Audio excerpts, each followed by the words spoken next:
Why to stack pull requests? So this video will cover a topic of stacking pull requests, benefits, general benefits, but also like specific benefits to your specific workplace. So I'm happy to see here. If you find this interesting, please share it with other people who might also benefit from uh, stacking PRs. So what is pull request stacking? Stacking of pull request PRs is a technique which allows you to split bigger PRs into smaller PRs without losing overall productivity. So key here is overall productivity. So like in general, like you have like a one bigger PR, it's much easier to create it than like many smaller ones. And yeah, and let's look into why would you do that. Um, General benefits. You might be wondering, why should I change my pull request creation behavior? And in general, stacking PR allows you to receive or give better code reviews, have reviewers spend less time reviewing code. In my experience, exponentially less time. Sounds great, but what is the catch? As a creator of PRs, you would need to learn how to stack them. So this would be discussed in my next video. So this video is purely like on purpose of stacking. Also, people might not be happy about stacked PRs and might not prefer them. Uh, to me, it happened once and was most probably caused by extreme bureaucracy.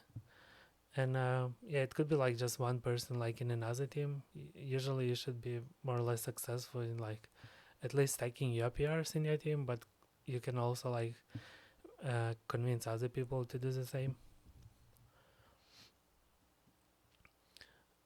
Uh, let's talk about specific benefits. So let's look into specific benefits of stacking PRs depending on the type of the team you are currently in.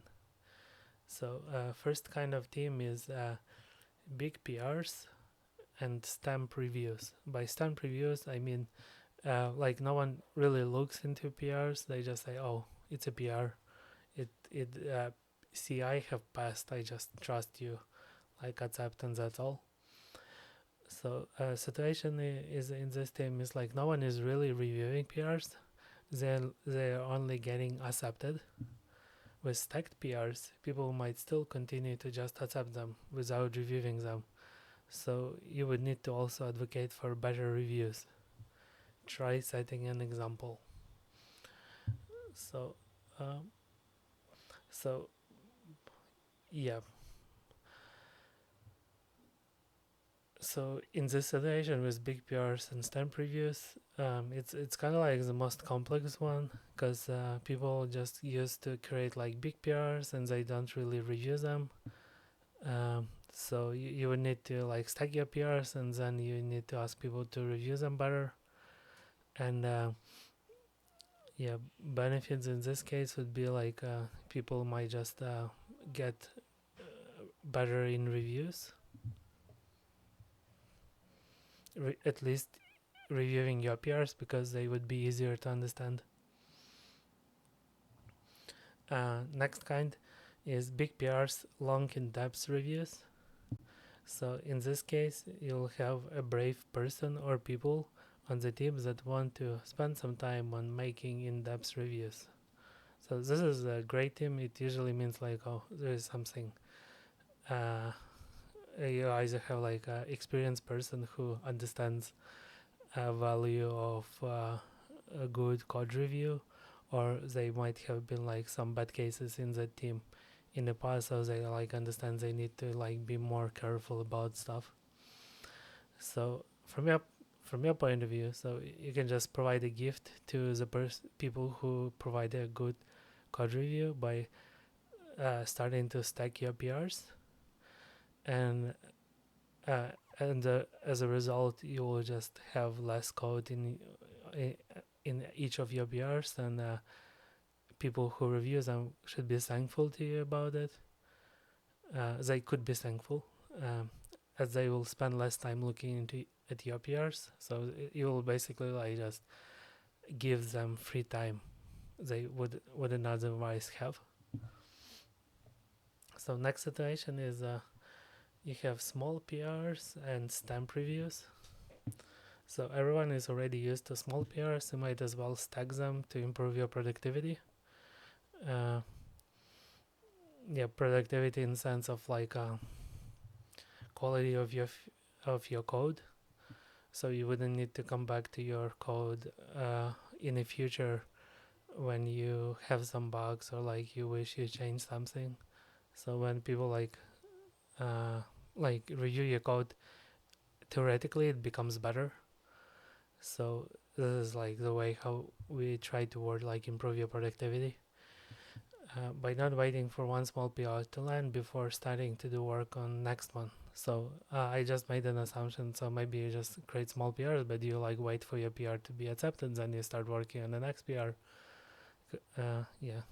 So by stacking them, you can just continue working on all of the PRs in the chain. So this could be one of another benefit to you. Another point is to ask people for explicit feedbacks on so, on PRs. So I've been like in this kind of situations before. Usually it means like you don't have like very senior engineers in the team, or senior engineers doesn't really care about your specific code. So what you need to do is to just ask them, oh, can you leave like at least one comment on my PR? So at least something. Yeah, and this should help, and maybe someone will understand the importance of good code review. You can also talk to your manager about that. Next case is small PRs and in-depth review. So this is a perfect environment for stacking PRs, and some of your teammates might already be doing it, and it's your time to learn how to stack your PRs. So basically, you already got a very good ground for start stacking PRs. People already used to small PRs. They do like really good reviews on them. You just go ahead and just start stacking your PRs, and you should like improve your productivity with that. And next case, I work alone, and here, like as soon as there is like no reviews, there is like no point of like creating PRs unless you want to practice stacking. So this is like one case when I would personally not do any stacked PRs because it's just like extra hassle. But if you have at least one another person, it's stacking PRs is like really good idea. Cool. Thank you very much for staying with me. I hope I covered the topic in understandable way to you. My next video will be about how to actually stack PRs. So if you feel excited about that, meet you on the next video. Goodbye.